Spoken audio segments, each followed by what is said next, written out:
सौरभ 37 साल हो गए, नेता बहुत देखे। 9 प्रधानमंत्री देख लिए, कई सौ मंत्री देख लिए, सांसद देख लिए, मुख्यमंत्री देख लिए, सत्ता नशीन देख लिए, सत्ता से बाहर देख लिए, सत्ता के भूखे देख लिए, मोदी देखे, राहुल देखे। लेकिन मैं अगर अपने पॉलिटिकल संस्मरण कहूं तो मैं उन लोगों के नाम लूंगा कि जिनकी पॉलिटिक्स ने मुझे संपन्न किया। उनकी पॉलिटिक्स मेरे लिए वो इसलिए अहम है, इसलिए नहीं कि जनता ने उनको 380-40 वोट दे करके पार्लियामेंट भेज दिया, नहीं। मेरे लिए पॉलिटिकल सिग्निफिकेंस उन्होंने की है क्योंकि एक मुझे फ़ायदा हुआ उनके बहुत क्लोज रहने से और बहुत एक्यूटली फॉलो करने से। दूसरा ये हुआ कि उन्होंने अब उनकी पॉलिटिक्स ने खासकर जो हिंदी बेल्ट है और नॉर्थ इंडिया की बेल्ट है उसके अंदर ओबीसी और दलित पॉलिटिक्स को एक मस्ट बना दिया, कंपल्शन बना दिया देश की आज की पार्टियों के लिए। वो पॉलिटिक्स आज अगर Narendra Modi is a successful prime minister, has 300 and something MPs in Lok Sabha, it's because क्योंकि उन्होंने ओबीसी और दलित पॉलिटिक्स को जो उन लोगों ने उस समय पे शुरू की थी उनको कर दिया। अब क्या है कि उनके बारे में लोगों की बहुत धारणाएं गलत हो सकती हैं, डिसएग्रीमेंट हो सकते हैं, क्योंकि आप लोगों के पास पूरी OTT सीरीज है उनके बारे में। हम जब शुरू कर रहे थे तो पहले सफ़े लिखे जा रहे थे, तो 1 चैप्टर लिखा गया, 2 चैप्टर लिखे गए, तो हम लोगों के पास पूरे OTT सीरीज का मज़ा नहीं था। तो हम लोग सीख रहे थे, वो भी बढ़ रहे थे, हम भी बढ़ रहे थे, तो गलतियां उन्होंने भी की, हमने उनकी जजमेंट में गलती करी, लेकिन नेता कमाल के थे। अब इनमें से 3 नेता ऐसे हैं सौरभ जो कि जिन्होंने माली गुर्बत और सामाजिक जलालत दोनों देखी। ये हैं लालू प्रसाद यादव, कांशीराम, मायावती, और उसके अलावा जो मैं बहुत नेता जिनको क्लोज से देखा वो प्रधानमंत्री बने बड़े अजीबोगरीब तरीके से, मगर बहुत क्लोज थे। यानी उनके आखिरी दिनों में मैं उनसे मिलने गया तो उन्होंने उनकी किताब थी, तबीयत खराब थी, लेकिन उन्होंने कहा, मुझे लाला बुलाते थे क्योंकि कायस्तों को उत्तर प्रदेश में लाला बोलते हैं, बलिया से थे, तो चंद्रशेखर जी ने मुझे बुलाया और कहा कि किताब पे साइन करा ले, मैं पता नहीं कितने दिन रहूँगा। और उन्होंने मेरी किताब पे ऊपर लिख करके दिया कि राहुल जी को सप्रेम, जिनकी देश की समस्याओं पे पैनी नज़र रहती है। तो बहरहाल चंद्रशेखर जी जो हैं वो अपने आप में एक बड़ा यूनिक पॉलिटिशियन था। उसके बारे में लोग उनके बारे में नहीं पढ़ते हैं, उनसे डिसएग्रीमेंट है पॉलिटिकल। तो आप आज की तारीख में अगर कहेंगे तो एक मणिशंकर अय्यर जी ने कर दिया, उसको कैंपेन बन गया कि चाय वाला प्रधानमंत्री बना। मगर उस चाय वाले के शोर में किसी ने ये पलट के इतिहास के पन्ने ये नहीं देखा कि एक गरीब घर का लड़का था जो कि धान के पुआल के बिस्तर में सोता था। उसी पुआल और पुरानी घास और पुराने कपड़ों और कपास को बोरे में डाल करके उसका कंबल बनता था। रात का खाना जो था वो उबली मकई था, और सुबह का ब्रेकफास्ट जो होता था वो ढेर सारा पानी वाला सतुआ होता था। घड़ी नहीं होती थी, सूरज का आना जाना उस आदमी का घड़ी हुआ करता था। लालू प्रसाद यादव, उस आदमी की पॉलिटिक्स इतनी फैसिनेटिंग है। राजदीप ने कहा कि बाल ठाकरे साहब जो कैमरे के पीछे थे, आगे थे, लालू प्रसाद यादव भी वही थे साहब। वो आपके सामने उन आदमी ने जिसने जीवन में रेलगाड़ी जब पकड़नी होती थी घर वालों को, तो हथुआ से जो रेलगाड़ी मिलती थी उस गाड़ी के लिए वो 2 दिन पहले जाके स्टेशन बैठ जाते थे। इस तरह का जीवन होता था। और वो लालू प्रसाद यादव जो है, लालू प्रसाद यादव कैमरा देखते ही समझ गया पहले दिन, 1989 की बात है, कि साहब ये मेरा दोस्त है। तो उसने दातुन भी की तो कैमरे के सामने, नहाया भी तो कैमरे के सामने, भैंस भी धोई तो कैमरे के सामने। Lalu Prasad was a mesmerising politician at one time. He made mistakes, गलतियां करी उन्होंने, लेकिन साहब क्या पॉलिटिशियन था। वो मुख्यमंत्री बन के जाते हैं और गांव पहुंचते हैं और भैंस पे बैठ जाते हैं, और भैंस पे बैठ के घर जाते हैं। वो टीवी कैमरे 1-2 दूरदर्शन के लोग, और वो अपने आप में एक एपिक बनता है। उनकी माँ जो थी बूढ़ी, वो खाना घर में बना रही हैं, और वो लालू जी बताना चाहते हैं कि मैं मुख्यमंत्री हो गया हूं, लेकिन अम्मा को मुख्यमंत्री क्या होता है ये कॉन्सेप्ट नहीं पता है।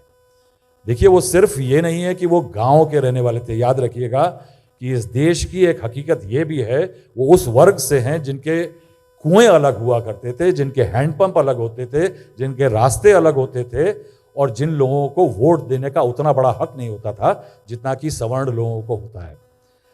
तो लालू जी ने ये एक्सप्लेन करना था अपनी अम्मा को कि मैं मुख्यमंत्री हो गया, तो उनकी अम्मा के लिए सबसे बड़ी दुनिया में जो ओहदा था वो हथुआ के राजा थे। हथुआ एक तहसील है उनके घर के पास। तो उन्होंने अम्मा को कहा कि अम्मा हम हथुआ के राजा हो गए। ये बात जो है, अगर आपने सामने बैठ के उस अम्मा को जो कि लकड़ी के चूल्हे पे खाना बना रही है उसको कहते हुए सुना हो ना, वो आपके आज भी 37 साल बाद रोंगटे खड़े कर देता है कि ये भारत के इतिहास और डेमोक्रेसी की सबसे बड़ी खूबसूरती है साहब। सबसे बड़ी खूबसूरती है कि लालू प्रसाद यादव एक मुख्यमंत्री बन सकता है, द्रौपदी मुर्मू इस देश में आज भी राष्ट्रपति बन सकती हैं, मुलायम सिंह यादव बन सकते हैं, मायावती बन सकती हैं। इसलिए डेमोक्रेसी से आप लोगों को बहुत शिकायतें होंगी, लेकिन साहब इसकी कभी कभी खूबसूरती को देख लिया करिए, आपको बहुत फायदा मिलेगा। अब लालू प्रसाद यादव जी ने क्या बताया कि उनके पिताजी जो थे कुंदन राय, वो दूध बेचते थे। रोज सुबेरे सुबेरे वो दूध निकाल देते थे। अब वो अपनी अम्मा के साथ दूध घर घर बांटने जाते थे। तो साहब चाय वाले का जिक्र आया मगर इस दूध वाले का जिक्र नहीं आया कि इस आदमी ने भी दूध बेचा है गली गली घूम करके, और बाकी समय में जाकर के वो दूध को क्लासेस में कॉलेज पढ़ा करते थे। मुझे याद है कि लालू प्रसाद जी के पहले इंटरव्यू में जब हुआ था तो उन्होंने मुझे बात करते करते मैंने पूछा, तो राबड़ी जी कोने में सकुचाई सी बैठी थी और धीरे धीरे करके देख रही थी कि किसको क्या परोसे हैं। तो इंटरव्यू के दौरान मैंने उनसे पूछा राबड़ी जी के बारे में, तो उन्होंने बताया कि शादी हुई थी, कैसे वो राबड़ी जी ने जब आई उनसे ब्याह की बात शुरू हुई तो उनको कैसे इलेक्शन जीते, तमाम बातें बोले थे। अचानक मुझसे बोले कि वो दिल्ली में हमको एक शब्द बोला था किसी ने, पत्रकार ने, वो क्या होता है कि वो जो वो बांध लेते तावीज की जिससे फायदा होता है। तो मैंने कहा लकी चार्म। तो उन्होंने कहा कि इसको फिर से बुलवाओ हमसे कि राबड़ी जी आपकी क्या है। तो कहा राबड़ी मेरी लकी चार्म है। ये जो है लालू जी जेल जाते हैं। अब पटना में जेल में जाते हैं, इमरजेंसी के दौरान स्पेशल अरेंजमेंट होती है। मुझे याद है कि लालू प्रसाद जी के पहले इंटरव्यू में जब हुआ था तो उन्होंने मुझे बात करते करते मैंने पूछा, तो राबड़ी जी कोने में सकुचाई सी बैठी थी और धीरे धीरे करके देख रही थी कि किसको क्या परोसे हैं। तो इंटरव्यू के दौरान मैंने उनसे पूछा राबड़ी जी के बारे में, तो उन्होंने बताया कि शादी हुई थी, कैसे वो राबड़ी जी ने जब आई उनसे ब्याह की बात शुरू हुई तो उनको कैसे इलेक्शन जीते, तमाम बातें बोले थे। अचानक मुझसे बोले कि वो दिल्ली में हमको एक शब्द बोला था किसी ने, पत्रकार ने, वो क्या होता है कि वो जो वो बांध लेते तावीज की जिससे फायदा होता है। तो मैंने कहा लकी चार्म। तो उन्होंने कहा कि इसको फिर से बुलवाओ हमसे कि राबड़ी जी आपकी क्या है। तो कहा राबड़ी मेरी लकी चार्म है। ये जो है उन्होंने बताया था मुझे तो कि राबड़ी जी उनसे मिलने अलग से आती हैं और उस समय मीसा का जन्म होता है और इसलिए उनका नाम मीसा रखा जाता है कि maintenance of internal security act था, इमरजेंसी में लगा हुआ था जिसके तहत नेता अरेस्ट हुए थे, तो मीसा नाम आ जाता है। जब राबड़ी की गौना करके लाए लालू जी, उन्होंने बताया था, मैंने पूछा राबड़ी जी से भी, तो कहा कि इन्होंने मुझसे एक बात बोली थी, बस गौना करा करके लाए और वापस छोड़ाए कि देखो समय नहीं दे पाऊंगा मैं, क्योंकि एक बात है आंदोलन जग गया है और आंदोलन छोड़ा मैंने तो मुझे भगोड़ा कहेंगे सब। तो लालू प्रसाद ये कह करके चले गए। उनकी बड़ी फेमस किताब में भी है, उन्होंने ये बात बताई थी कि कैसे एक भूत से उनका सामना हो जाता है। आप लालू यादव भूत से सामना हो जाता है, बताइए साहब। क्या है साहब कि गर्मी के मौसम में उनके गांव में भोजपुरी गानों का आयोजन होता था। तो अब गाना चल रहा था, लालू जी थके हुए थे, तो पीछे गेहूं का पुआल पड़ा था, उसमें लालू जी की आंख लग जाती है। अचानक दो लड़के आते हैं और आकर के उनको कहते हैं ललुआ सोए रहोगे क्या, चलो। तो लालू जी उठते हैं, नींदे से होते हैं, उनके पीछे चल देते हैं। वो जिस रास्ते ले जा रहे होते हैं उस रास्ते पे उनका शमशान पड़ता था। वो आगे जा ही रहे थे तो अचानक उनके बगल में पास में रहने वाले एक तपेश्वर बाबा थे जो कि बुजुर्ग थे। उन्होंने कहा, डांट के कहा, लालू इस समय कहाँ घूम रहा है, घर जा। वो घर चले गए, सो गए। जब सुबेरे पता लगा कि वो दो लड़के और वो तपेश्वर बाबा रात को घर से निकले ही नहीं थे। और नहीं निकले थे तो उनकी अम्मा ने समझाया कि वो 2 आत्मा आई थी तुमको ले जाने के लिए, और बरहम बाबा जो थे उन्होंने तुम्हें भेजा, तपेश्वर बाबा के रूप में आए और तुमको बचा करके ले गए। Lalu thought that he is blessed. उसके बाद लालू जी के जब पैदा हुए थे तब एक समय पे उनके लिए ये भी कहा गया था कि एक बाबा आए थे, उन्होंने कहा था कि लालू जी बहुत बड़े आदमी बनेंगे। अब लालू जी को जो है ना हम क्रिटिसाइज करते हैं उनके चारा घोटाले के लिए, उनकी पॉलिटिक्स के लिए, उनका जेल जाने के लिए, लेकिन अब मैं ये बताता हूं कि लालू जी की ने क्या क्या किया। एक समय पे जिस प्रदेश की पॉलिटिक्स जो थी और इकोनॉमी जो थी वो लैंडलॉर्ड्स और अपर कास्ट के हाथ में थी, उस मोनोपोली को तोड़ दिया लालू ने। और वो नॉर्थ इंडियन बेल्ट में बहुत गरीब लड़कों के लिए और उन लोगों के लिए जिन्होंने उस चीज की कल्पना नहीं की थी, वो शुरुआत थी उस चीज की। लालू यादव ने अपने रहते हुए मूसाहार, कहार और ईबीसी जो हैं उनको पहली बार मंच पे लाना शुरू किया। ये लोग मंच पे आने वाले नहीं होते थे, मंच पे बड़के नेता बैठते थे, सवर्ण नीचे सामने बैठते थे, और जो गरीब मूसाहार होता था वो कहीं दूर खड़ा होता था। ये लोग वो होते थे जिनके घरों को गांव से दूर बनाया जाता था, चूंकि हिंदुओं में मरे लोगों को दक्षिण में पैर करके रखा जाता है तो उनके मोहल्लों को दक्षिण टोला कहते हैं। ये दक्षिण टोले के लोग होते थे, उनको लालू यादव मंच पे ले आया।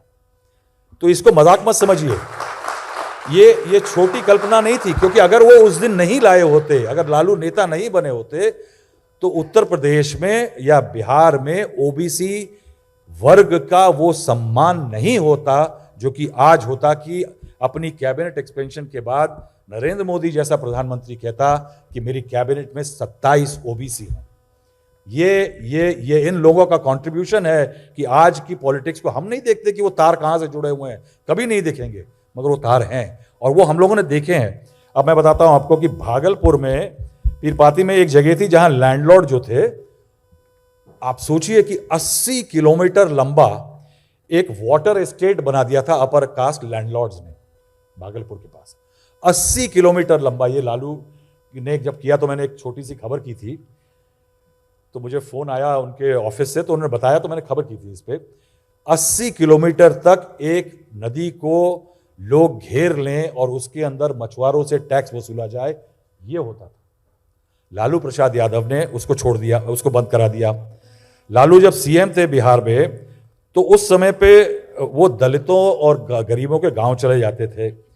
एक बार उनको पता लगा कि जो ये ईंट के भट्टे होते हैं, तो मैं रात को पटना में किसी काम के लिए था, तो लालू जी का पता लगा कि लालू जी उन दिनों इंग्लिश जेंटलमैन बन के हैट लगा के ऐसी जगहों पे जाते हैं। तो लालू जी हैट लगा करके ईंट के भट्टे पे पहुंच गए, और वो इसलिए गए थे कि वहां दलित और ओबीसी जो ईबीसी होते हैं, अति पिछड़े, उनकी औरतों का शोषण होता था। और लालू यादव ने रात को जाकर के उस ईंट के भट्टे में जो पिटाई करवाई है उन लैंडलॉर्ड्स की, और उसके बाद से उस कोशिश की कि उन्होंने कि वो ये जो खत्म हो जाए। पटना का एक एलीट क्लब होता था, पटना क्लब, उसमें क्या होता था कि सिर्फ उसमें बड़े सवर्ण, अमीर, पैसे वाले लोगों की एंट्री हुआ करती थी। लालू यादव ने डीएम को बुलवा करके कहा कि साहब ये जो है ना, ये बंद हो जाएगा, ये बंद हो जाएगा। और वहां पे पहली बार जो शादी हुई अपर कास्ट से हटके, वो एक डोम परिवार के आदमी की थी। डोम परिवार का आदमी जब पहली बार बारात लेकर के पटना क्लब में गया, तो आप ये सोचिए कि वो सोशल इंजीनियरिंग जिसे हम आज कहते हैं और बड़ा तमाम लोगों की उसमें तारीफ करते हैं, वो लालू प्रसाद यादव ने किया। उसके जैसा वाकपटु नेता नहीं देखा, उसके जैसा खुश मिजाज नेता नहीं देखा। उसके पास हमेशा एक फनी सॉल्यूशन। आप देखिए, अभी एक प्रेस कॉन्फ्रेंस हुई थी पटना में, मीटिंग हुई थी जून 23 को। जून 23 में नेताओं ने, हर नेता ने माइक पकड़ा, हर नेता ने बड़ी लच्छेदार राजनीतिक बातें करी। लालू प्रसाद यादव उस पूरी प्रेस कॉन्फ्रेंस में आम जनता को एक क्लिप बता दीजिए कौन सा याद है, कि वो राहुल गांधी को कह रहे हैं कि शादी कर लो। अब बताइए कि आप कहेंगे कि बहुत हल्की बात कर दी, लेकिन साहब उसमें असली चीज देखिए कि लालू प्रसाद यादव ने उस वाक्य से ये एस्टैब्लिश कर दिया कि जितने नेता बैठे हैं उनमें सबसे ज्यादा समीप राहुल गांधी के लालू प्रसाद यादव हैं और उसके पास इतना हक है कि वो राहुल गांधी को शादी करने के लिए कह सकता है। ये पॉलिटिकल टैलेंट है और अगर आप इस चीज को नहीं पढ़ेंगे तो आप राजनीति के स्टूडेंट नहीं हो पाएंगे। ये लालू प्रसाद यादव का एक्यूट टैलेंट है। मैंने उस आदमी को इतनी बार देखा है कि वो जो एक वंशवाद के चक्कर में फंस गए, उसके बाद अदरवाइज मैं उनको हमेशा कहता था कि उनको मैंने कई बार कहा सामने बैठ के भी कि आप राजनीतिक डॉक्टर हैं। वो आदमी जो है वो पल्स समझ लेता था।